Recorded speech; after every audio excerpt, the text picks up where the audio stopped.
A splash of blue floating in a sea of cold and darkness. Once, this was the center of the universe, and humans were alone. Now, science is convinced that others are out there, somewhere. Giant ears scan the heavens, searching for a needle in the cosmic haystack. But is the proof we seek right here in our backyards? Millions of people over thousands of years say they've seen metallic discs in our skies. Thousands more claim close encounters with strange beings. Animals are bloodlessly harvested by seemingly invisible forces and for unknown reasons. Intricate agroglyphs appear mysteriously, the handiwork of unseen artists. And a solemn face stares at us from the surface of Mars, as if watching for a glimmer of comprehension, a possible sign that we might finally be ready for the next step. Science, the government, and the press insist there is no evidence of UFOs or an alien presence, yet people all over the planet seem to sense otherwise. It's as Aldous Huxley once wrote, "Facts do not cease to exist merely because they're ignored." In these programs, we intend to do what scientists and others won't do. Look at the evidence, the best evidence.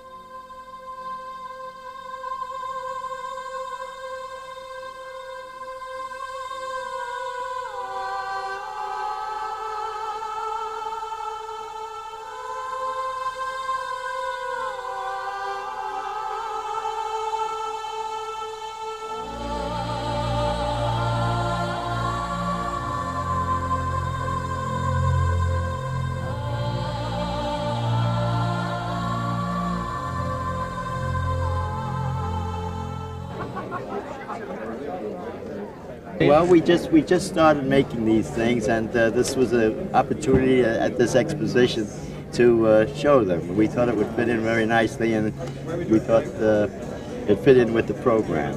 Science and journalism may not take UFOs seriously, but the subject gets plenty of respect from the world of commerce. UFO conventions are held somewhere almost weekly, from Los Angeles to Las Vegas to Eureka Springs, Arkansas, all over the world. And most come complete with flying saucer supermarkets, where assortments of outer space merchandise are for sale. We are raffling off this whole tape set, so if you fill that out. See, we have them with the pearls and everything else. T-shirts, hats, videos, bumper stickers and board games, motherships bedecked with magic crystals, glow-in-the-dark planets, alien masks and alien models, alien abduction protection kits. Creates a disturbance in the magnetic field. Alien Christmas cards, alien head pillows, alien hand puppets, and dissected alien children's toys. Bald, bug-eyed aliens are seemingly everywhere these days, in our movies and TV programs, in books and magazines, in comic strips, in advertising. American Express, don't leave your planet without it. Newspapers sell UFO fishing lures. Las Vegas casinos offer UFO bingo. More than money is at work here. In the face of persistent scorn and decades of official ridicule, interest in UFOs appears to be growing. Don Ecker is an editor for UFO Magazine and also hosts a weekly coast-to-coast radio show, UFOs Tonight.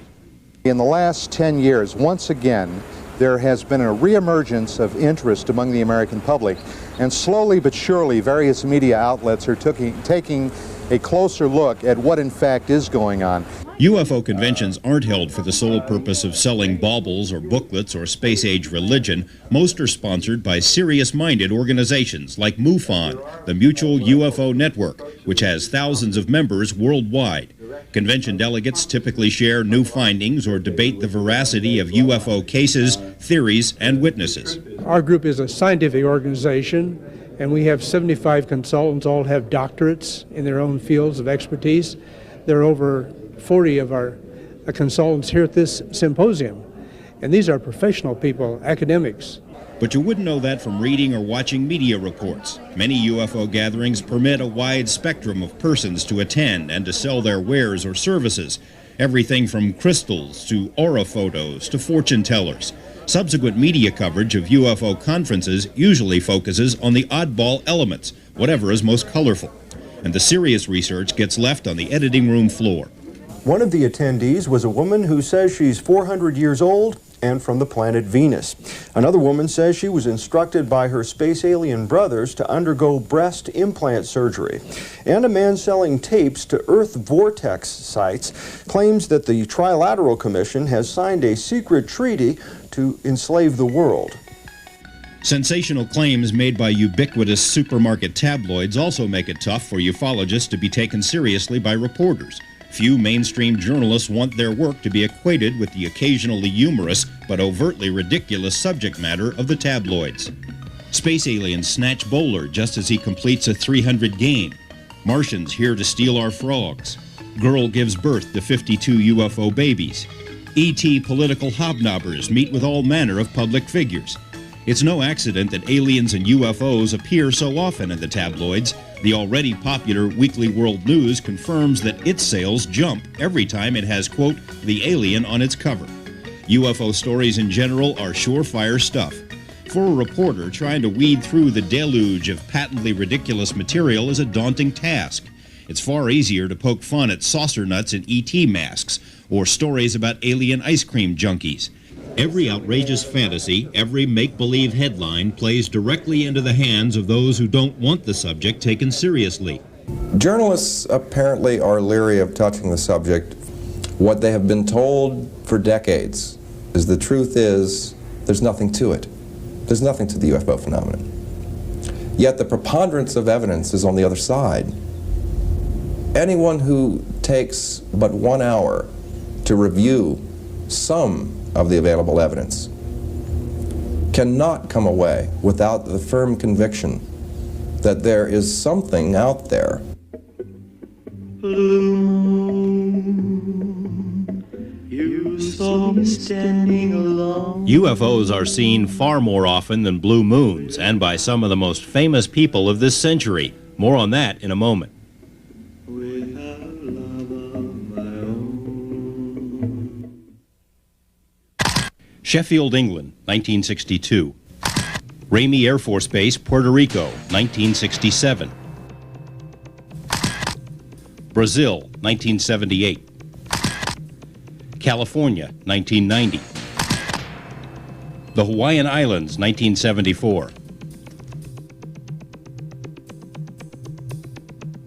This drawing shows what witnesses reportedly saw flying over France in 1952. Nearly identical Saturn-like shapes have been captured by photographers the world over, off the coast of Brazil in 1958, again in Brazil during 1976, Thailand, 1973, Sicily, 1987, Japan, 1989. This famous photo was snapped by farmers in McMinnville, Oregon, 1950. 4 years later, a military pilot in Europe photographed what seems to be its near double. This whirling burr-like craft was spotted over California in 1964. 25 years later, Russian witnesses described the same craft. People all over the planet have seen remarkably similar objects. It was dark, there was 3 or 4 of us running along, and all of a sudden it was daylight, just brighter than all get out, and yet you could see over yonder that it was dark. The same bright red color, and wasn't blinking or nothing. It was just like a ball of light. What I saw were these balls of light traveling from the west to the east, all the way across the sky. It was just a bright light, yeah. And it would dim and get brighter, and it would just stop and hover sometimes.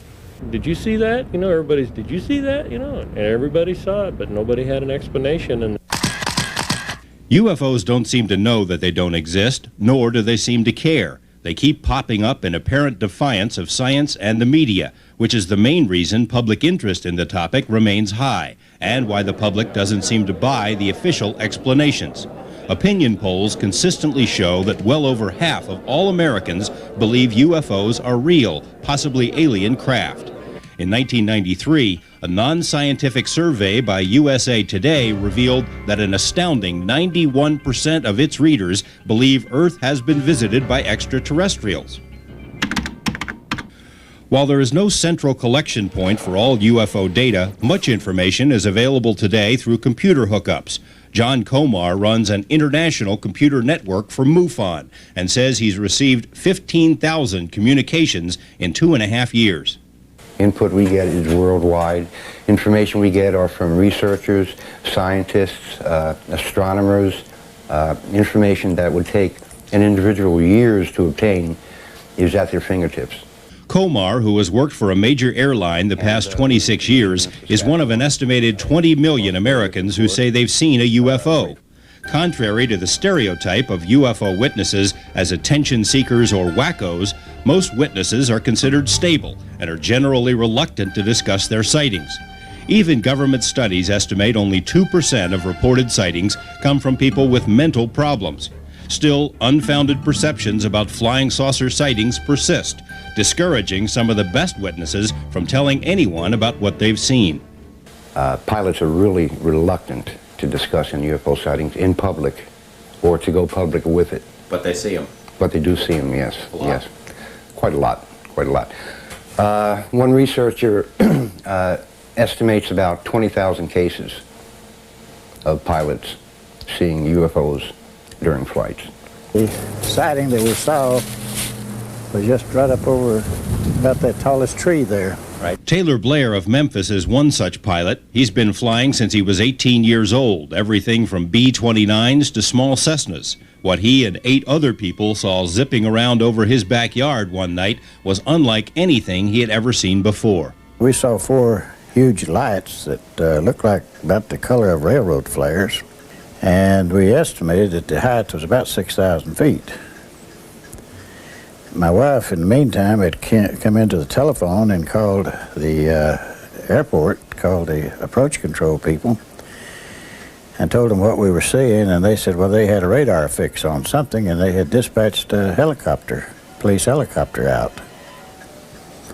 And by the time she came back to tell us, the helicopter was over the backyard also, and apparently trying to climb, but whatever it was, out-climbed him and disappeared.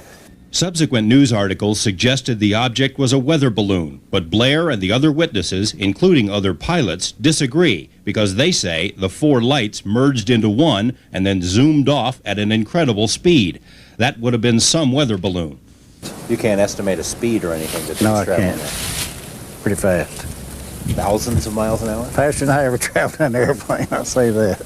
In addition to vast numbers of pilots, thousands of police officers have seen, chased, or been chased by UFOs. Veteran police officer Chuck Woodworth and 5 others saw a huge, brilliant UFO in central Nevada. And we stopped the car to look at it because the movement of this light was square. It wasn't a gradual fall or a gradual rise. It went straight up, straight down, and it made square corners.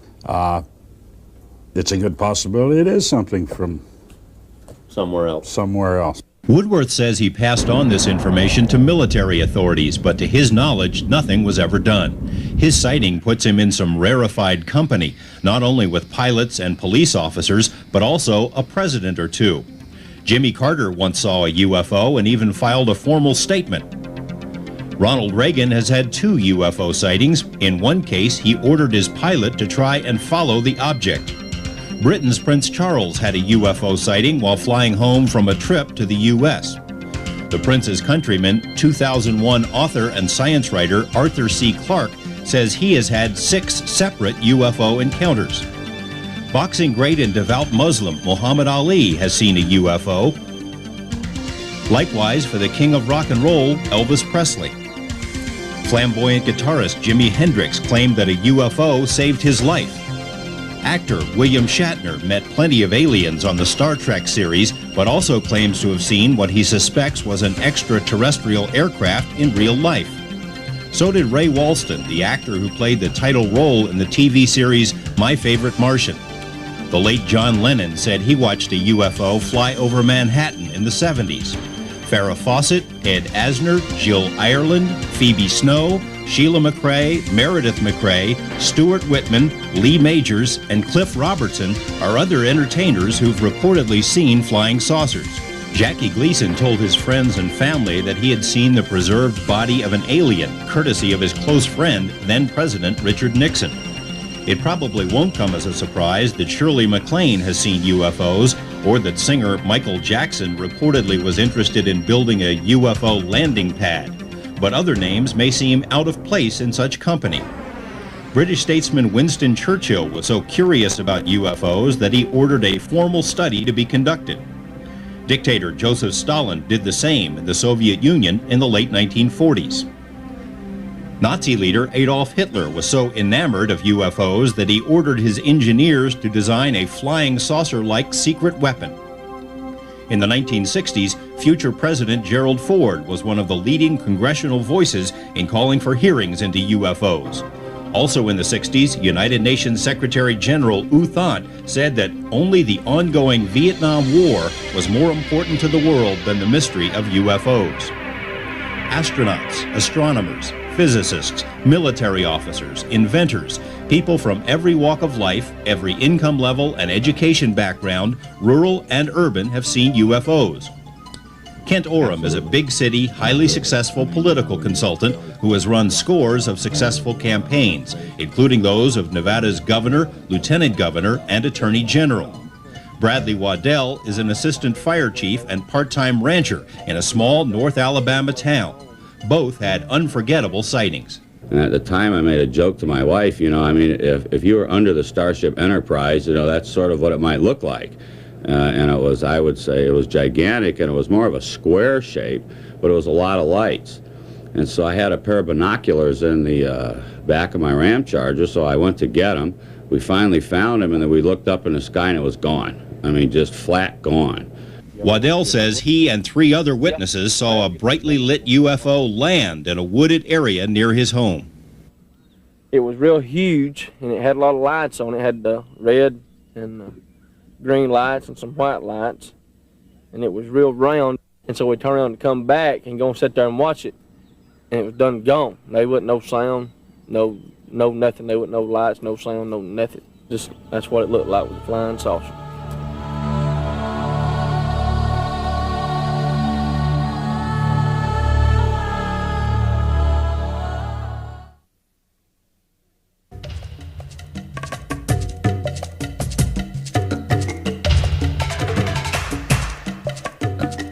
An English scientist once wrote, "It's the customary fate of new truths to begin as heresies and end as superstitions.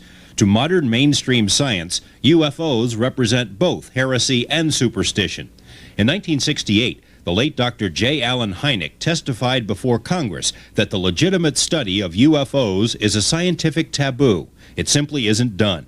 In Hynek's estimation, there had never been a fair and objective study of the UFO phenomenon, at least none that had ever been released to the public, and little has changed since then. Modern scientists are all but certain that intelligent life exists elsewhere in the universe. The law of averages almost demands it.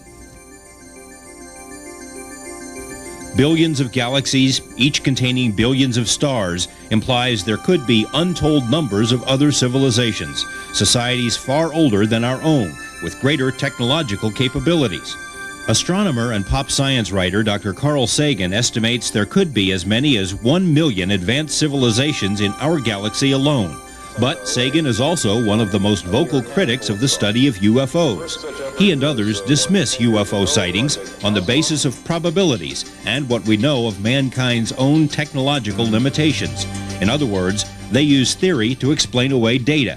UFOs can't exist, therefore they don't.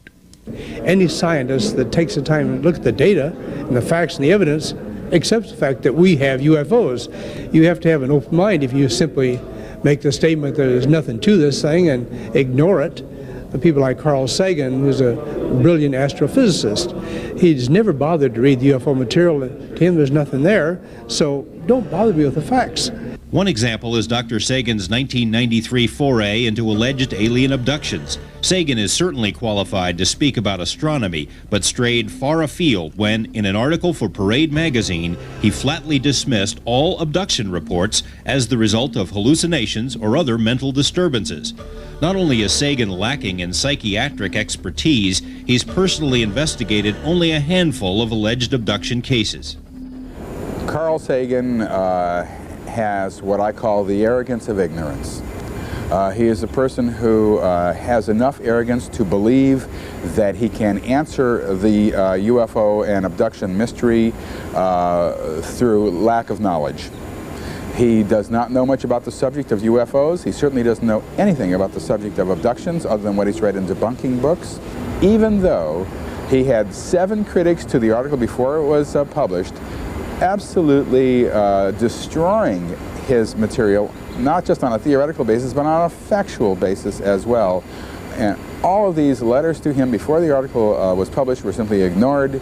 Dr. Sagan declined our request for an interview, but his disdain for ufology cuts a wide swath in science and influences the views held by other honest but uninformed academicians. If anyone would bring in some little green men and they would run around on my conference table, I would consider that convincing. See, but absent that kind of physical evidence, I remain very skeptical. To the extent that there ever is any evidence or documentation to be looked at, it is looked at by scientists, astronomers, scientists of other types. It's that in the vast majority of the cases, there isn't anything to study. Well, none of the scientists who talk about black holes have a piece of a black hole either. You might have noticed that. That's part of the problem with not dealing with the evidence. After all, we have 4,400 physical trace cases from 65 countries last time I checked. Now, when people tell you there's no evidence and then ignore the physical trace cases, I've had lab tests done on dirt that's been affected by the saucer compared to dirt that wasn't affected. There's some very concrete and definite differences. If intelligent life out there is found, that will be the most important discovery in the history of mankind, period. Astronomer Doug Hall, like most of his colleagues, would give almost anything to be around when contact with other intelligent life is confirmed. He just doesn't think it's going to happen anytime soon, and is certain there's not a speck of evidence related to UFOs. There is no evidence that we have been visited. The evidence just isn't there. How much study have you done on the topic? I mean, how much of the data have you looked at? I myself, that's not my actual field of expertise, but I've read virtually all of the articles critically that have dealt with it. If Doug Hall were to read every scientific article about UFOs that has been published during the past 20 years, he wouldn't need 5 minutes. Simply put, there have been none. Scientific journals do not publish articles about UFOs or aliens or anything that even hints at such topics. Science has already made up its mind about these matters, and no amount of new information is going to change this perception. There was a reception of 300 PhD astronomers in Victoria, British Columbia, and somebody announced that there was a UFO outside the building. Not one astronomer went out to take a look. It's too big a risk in their profession. If an astronomer, a PhD astronomer, actually saw a UFO, and I know secretly they want to, and then if they reported that to an audience, they may be cut off from their grants, or they may risk the judgment of their peers. Dr. O'Leary has had personal experience with the wrath of mainstream science, but it didn't begin that way. He started on a path that is as mainstream as it gets. A PhD in astronomy from Cal Berkeley, taught at Princeton and at Cornell with Carl Sagan, and was selected over thousands of other applicants by NASA for a manned mission to Mars. He too was skeptical about UFOs, but when O'Leary began to make serious inquiries into the topic, as well as into other so-called pseudo-sciences, he found himself a scientific outcast.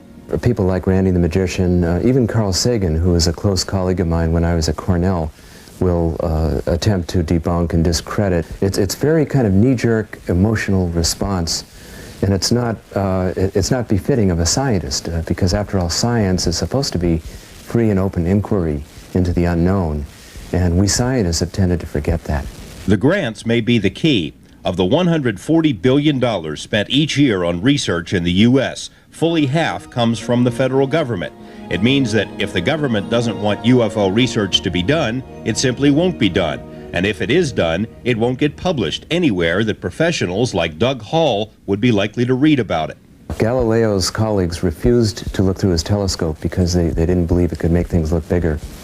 And in the 17th century, the French Academy of Sciences refused to believe meteorites existed because rocks can't fall out of the sky. And so I think that that's what's happening right now with the UFO phenomenon. The leading scientists have gone out of their way to attack ufology. You know, it's been kind of strange with the SETI stuff. You know, they turned on the instrumentation for that microwave searching device. They've gotten $100 million for 10 years worth of listening.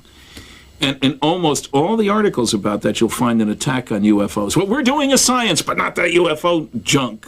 Science is supposed to represent the investigation of the unexplained, not the explanation of the uninvestigated. Today, mainstream science acts almost like a religion, rigid, unyielding, with its own special rules and rights and limitations. Anything which falls outside these rules of reality simply can't exist. Don't worry about the scientific community, because science has become the religion of this period of time. It is not science any longer. It is theology. It is what has replaced theology. This means the study of UFOs is largely left to well-meaning but sometimes untrained, underfinanced outsiders, such as UFO organizations. Many of these amateur investigators, like mainstream scientists, already have their minds made up about UFOs, and this only serves to further lessen the credibility of UFO research in the eyes of already hostile scientists. Most of this attitude seems to flow from the government, or more specifically, from the military, which has a long-standing, documentable interest in ridiculing UFOs and UFO researchers. If the government controls the research money, it controls the research, and it has repeatedly gone out of its way to make certain that UFO studies remain in the company of fairy tales and Dr. Seuss stories. The question is, why?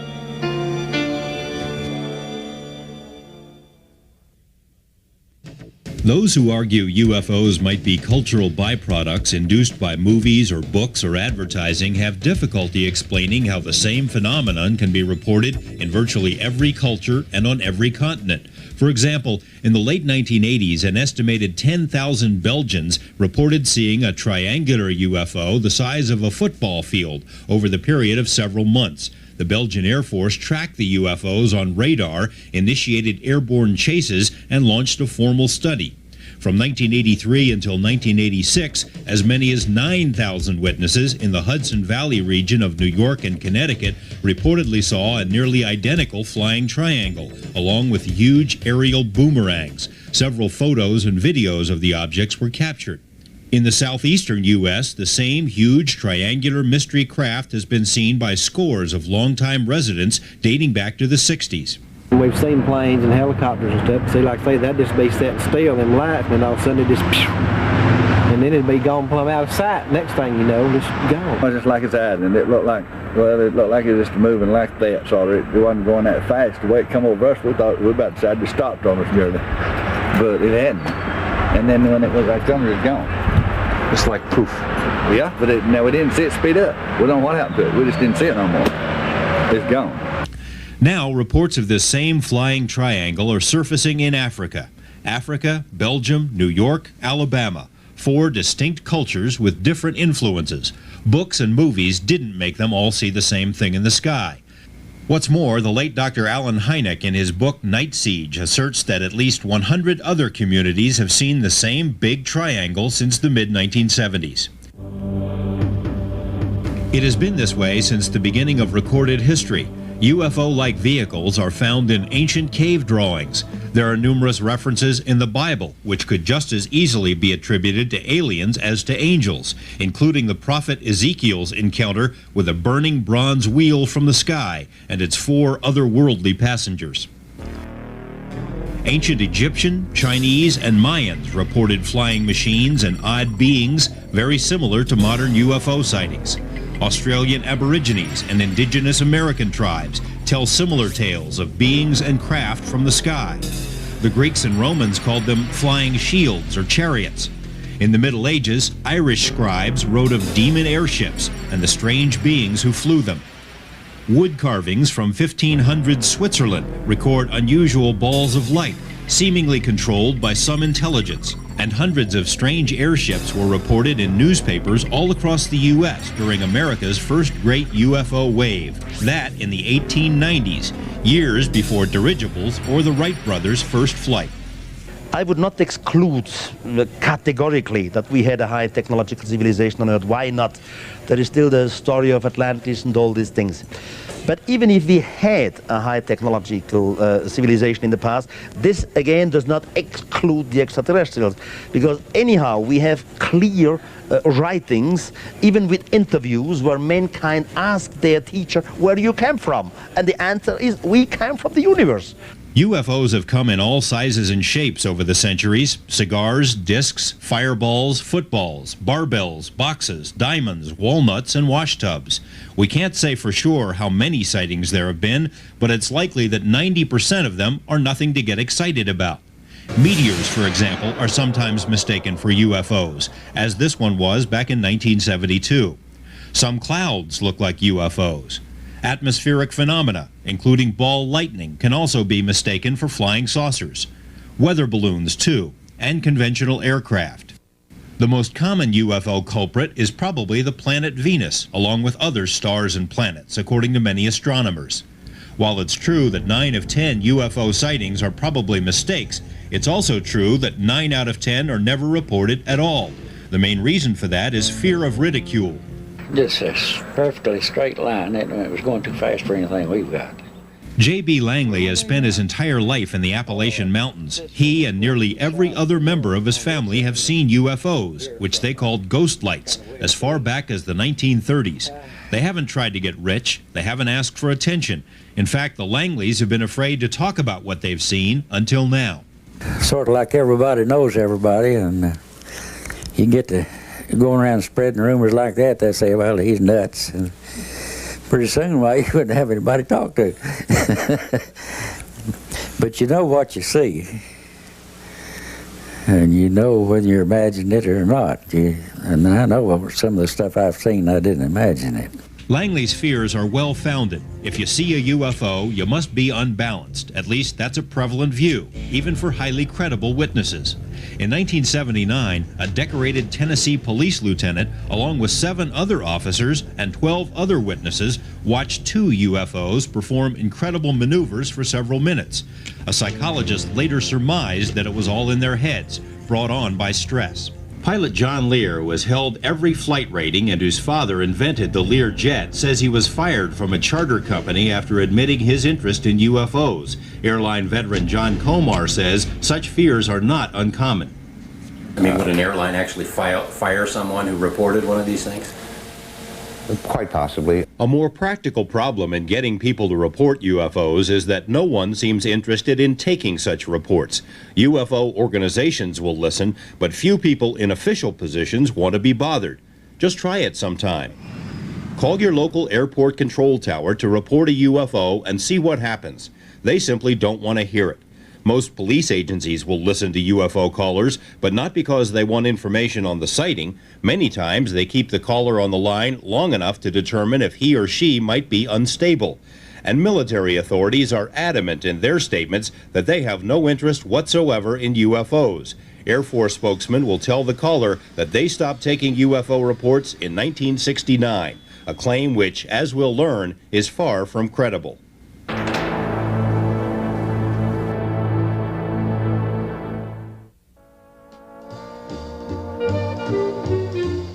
Most people trace the beginning of the modern UFO era to an Idaho pilot and businessman named Kenneth Arnold, whose sighting of 9 silvery UFOs in June 1947 spawned the term flying saucers and kicked off a nationwide UFO frenzy. What neither Arnold nor the rest of the world knew at the time was that the U.S. military was already conducting full-scale secret studies of the so-called saucers. After all, UFO sightings had been common in the final months of World War II. Foo Fighters, they were called. The Allies thought they were Nazi weapons. The Nazis, we learned later, thought they were ours. When the odd vehicles started popping up in the U.S. following the war, it became readily apparent that something was going on. Today, military officials laughingly insist that UFOs are largely imaginary, not a threat at all. But it was a far different story 4 decades ago, before the alleged cover-up was fully implemented. As early as 1948, top-secret studies by the Army and FBI had concluded that whatever was flying around was real, metallic, capable of incredible maneuvers and of unknown origin. Subsequent studies by the Air Force concluded matter-of-factly that the craft were most likely extraterrestrial, but the public wasn't allowed to hear those conclusions. There was a report issued in 1949, a classified document then, stating that the Air Force had by that point in time investigated some X number of sighting cases, X number of UFO cases. 80% remained unexplained in 1949. Yet they were telling the public at that time, in public press releases dated the same month, that only 10% remained unexplained. Flat out lie to the press. Why did they do that? It is a question that is still being asked. Why? Whatever the answer, the Pentagon's approach to UFOs changed, encouraged by recommendations from the CIA, which urged that UFOs be stripped of their aura of mystery, lest some foreign enemy exploit them. From the early 50s on, military studies of UFOs were, in the view of many, little more than public relations exercises. Yes, there has been a clear-cut, solid, strong, I'll call it propaganda effort of disinformation right from the start. In the ensuing decades, hundreds of former military personnel have come forward to tell of their UFO experiences and of the evidence they viewed with their own eyes. We succeeded in getting collecting information probably 2 or 3 times a week. And some of the cases, of the contact cases, were quite spectacular. They were seen to descend and land on the ice. They were seen to take off from the ice and snow. They were seen to land in the water up there, the open water, and descend underwater. Others were seen coming out of water. They were traveling at such rates of speed. The sweep on the radar comes around every 5 seconds. The rate of speed was so great we could not, it disappeared off the radar before we could get a, check the speed on them. How fast is that? Well, it was well over 2,000, well over. And this is back in the 50s? This is back in the 50s, yeah. The next morning, the Alaskan Air Command issued a general order to all personnel and civilian personnel, all military and civilian personnel, a gag order, in essence, that what you thought you saw and heard on the previous day to this directive, you did not see and you did not hear. And it did not happen. Critics insist that a secret of this magnitude could never be kept, and that even if it were, the Freedom of Information Act would allow access to all relevant government documents. In reality, this isn't much of a secret anymore. Too many people have testified about their personal involvement in UFO intelligence operations. The question is, why have so few people paid attention to those stories? As for the Freedom of Information Act, it's been invaluable in forcing the release of thousands of UFO documents, but even its greatest supporters admit that the most sensitive information is still being withheld. Those documents which are released are often heavily censored. Many files are never released at all. The very existence of other records is falsely denied. We're dealing with the biggest story of the millennium. Certainly worthy of the attention of the news media, the historians and scientists, and a lot of other people, namely that the planet is indeed being visited and that the best evidence has been kept secret successfully for 45 years. On New Year's Eve 1978, a TV crew flying between New Zealand and Australia captured some amazing, if bumpy, footage of a bright object which seemingly danced around the plane. Debunkers dismissed the footage, saying it showed, depending on the critic, a planet, a meteor, a plane, headlights, a lighthouse, moonlight on cabbage patches, and other unsupported excuses, even though radar operators confirmed it to be a solid, moving, airborne object. Similar footage and photos have been captured all over the world. Guatemala, 1976. Southern England, 1973. Italy, 1960. Belgium, 1977. It is abundantly clear from the photos and witnesses that the UFO phenomenon is not an American mystery, it's a worldwide mystery. Saucers, discs, cigars, and fireballs have been seen in virtually every nation on the planet and have been studied by numerous governments. But like the USA, most governments are not very forthcoming about UFO information.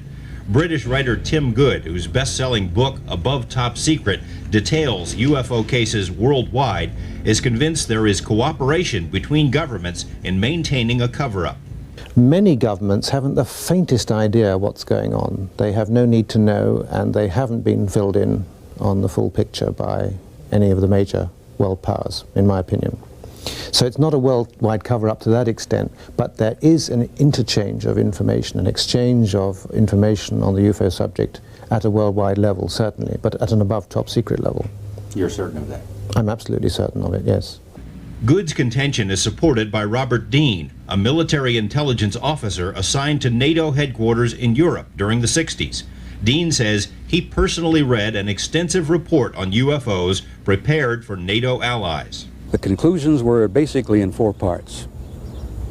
One, that the human race and the planet Earth has been under a detailed survey of some kind by several, and this was the part that I found exciting, several high technology extraterrestrial civilizations for a long period of time.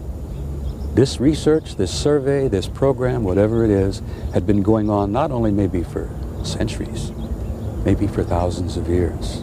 Documents obtained from U.S. government files make it clear that the American military has a long reach when it comes to UFOs. In May 1986, for example, the Brazilian Air Force encountered at least 20 UFOs in 3 distinct formations, so many UFOs that their radar scopes were saturated. This self-described close encounter was kept under wraps, with the official reports ending up in Washington. June 1980, Peruvian jets had 2 encounters with UFOs and fired on one object. The shots had no effect, and the UFOs outran the jets. Pentagon documents show the Department of Defense got the files from a source in the Peruvian Air Force. Bolivia, August 1979, an object from space, 3 times the size of a basketball, was found on a farm. Film of the object was quickly sent not to the Bolivian government, but to Washington. Finland, 1982, Belgium, 1990, Nepal, 1968, Ghana, 1987. All of these foreign UFO incidents somehow found their way into the files of American intelligence agencies, but few were reported publicly. Cooperation from friendly countries is one thing, but what about our enemies or former enemies? How do they handle the UFO matter? And is there any cooperation between them and us?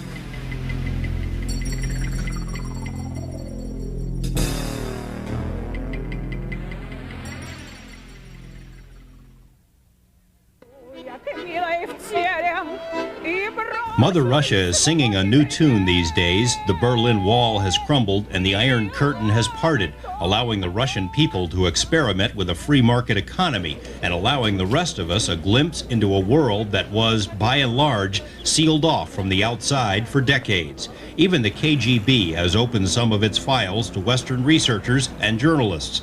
But what do Russians know about UFOs? It was assumed by Western ufologists that the Soviets were experiencing the same type of UFO encounters as the rest of the world, but isolated incidents were all outsiders heard about. As tensions cooled and dialogue began between the East and West, the UFO issue was publicly breached. In a 1989 issue of the magazine Soviet Military Review, Russian military leaders argued in favor of an ongoing exchange of UFO information with the West.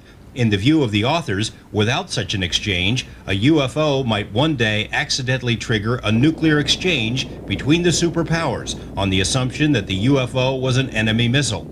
The article acknowledged that UFOs were tracked by the defense systems of the USSR and implied that the same must be true in the US. Shortly thereafter, Soviet President Mikhail Gorbachev, in response to repeated statements by then-President Ronald Reagan, told Western reporters that he agreed with Reagan. If the world were ever threatened by outside powers, our 2 nations would stand side by side in the defense of Earth. Reagan alluded to this potential threat in 5 separate public speeches, including an address to the United Nations. I've often wondered, what if all of us in the world discovered that we were threatened by a power from outer space, from another planet? wouldn't we all of a sudden find that we didn't have any differences between us at all? We were all human beings, citizens of the world, and wouldn't we come together to fight that particular threat? In November 1989, Soviet attitudes on UFOs became abundantly clear. The official news agency TASS reported on the alleged landing of an alien ship in the city of Voronezh, a 10-hour train ride north of Moscow. According to TASS, tall aliens and a robot exited the spaceship, walked around the park, and then left. The story was reported in the New York Times, Wall Street Journal, and on network news. None of these major media outlets had their own reporters on the scene, so most chose the approach they normally take with UFO stories. Earlier tonight, the CBS Evening News with Dan Rather included a report about the alleged alien landing at Voronezh. Rather, Riley commented on the Soviet claims about 10-foot tall aliens walking around a Russian park.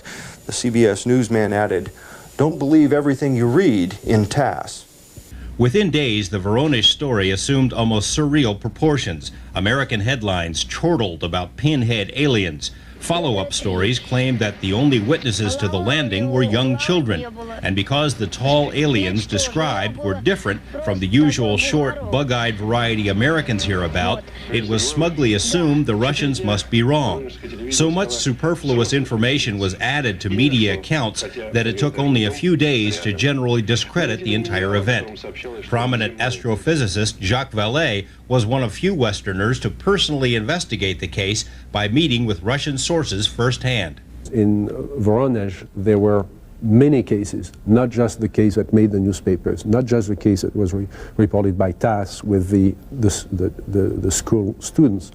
The witnesses were not just kids, they were 18, 19-year-old kids, very articulate, and obviously they had seen something. There were physical traces there, but there were many other cases. There are over 1,000 witnesses in all in the city of Voronezh. Voronezh is a large city. It's over 1 million people. What they showed me was, the film, the physical evidence. They told me about cases in which, for example, an object hovered near a nuclear power plant in Voronezh, and a beam from that object melted the asphalt there, and that's what they are studying now. The story Americans read was much different from what the witnesses say happened at Voronezh. Inside the USSR, the incident helped unleash a long pent-up interest in the UFO topic, an interest that, by decree, had been dormant until Glasnost and Perestroika. Suddenly, Russians were flocking to newsstands to buy the same sort of UFO tabloids that Americans buy, filled with lurid, sensational stories about nasty aliens and their dubious intentions. At the same time, UFO organizations, including respected scientists and military officials, were free to openly discuss UFO cases and issues. But still, little was made public about what the Soviet government might know. In March 1993, our investigative team traveled to Moscow to meet with current and former government and military officials concerning UFO files.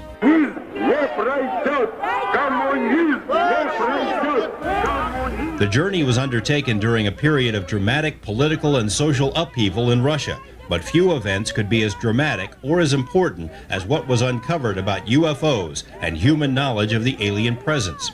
Russian physicist Nikolai Kapranov, a national security advisor to the Soviet parliament, spent months making the crucial contacts with sources who would not otherwise be available to Westerners and who almost certainly would never have been accessible to Western journalists. Kapranov had heard rumblings about UFO studies over the years, but he was far from being a believer. That is, until he started asking questions of people in high places.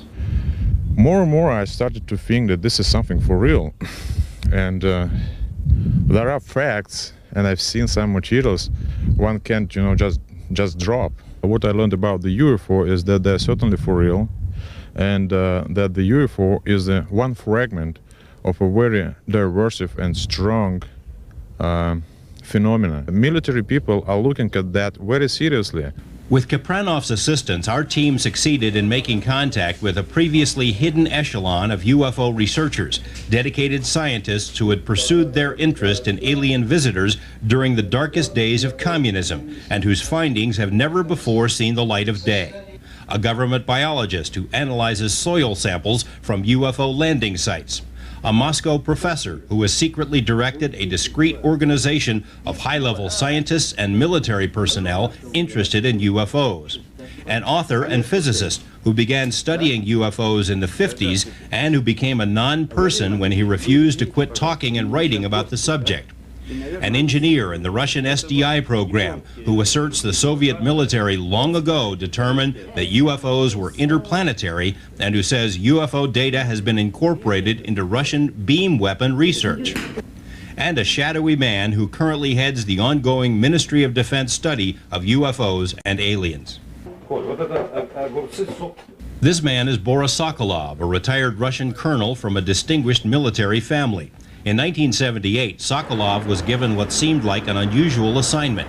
Orders were handed down from the Ministry of Defense to every unit in the vast Soviet military empire. Every UFO sighting was to be fully investigated. All of these reports were to be funneled to Sokolov's command for analysis. First, an order was given to those pilots to chase the UFO and to shoot it. There were 40 episodes like this, like that. Hundreds of Sokolov's most intriguing cases were compiled into this thick volume. Although much of the data is still being evaluated, it appears the Russians accumulated a mammoth amount of information about UFOs. The assumption that these craft were from somewhere else, perhaps outer space, became a foregone conclusion. The importance of these revelations is difficult to overstate. In Russia, of all places, a country still experimenting with democracy, it is now permissible for former military men and government scientists to admit a long-standing involvement in clandestine UFO research. In America, the cradle of freedom, it's another story.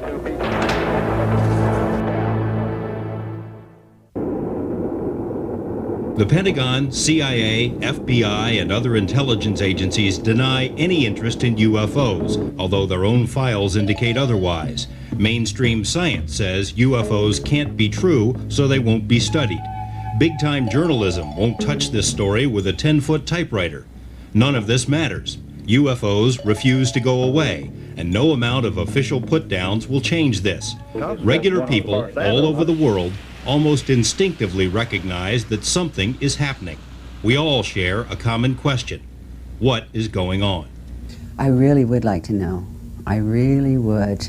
And I really would like everybody to know. Oh, I'd absolutely like to know what it was. I know, just as sure as I'm sitting here, that there's too much evidence here and out there. And hopefully at some point there will be outrage to the point where people will begin demanding of their elected representatives just what in the hell is going on. And we have enough information to go by where we don't even have to wait for the government to come forth with information or disinformation. We already have a lot of information in the public domain. So now it's incumbent on us scientists to get to work and see what we can figure out with this. If you're not concerned or interested in this, you're simply uninformed.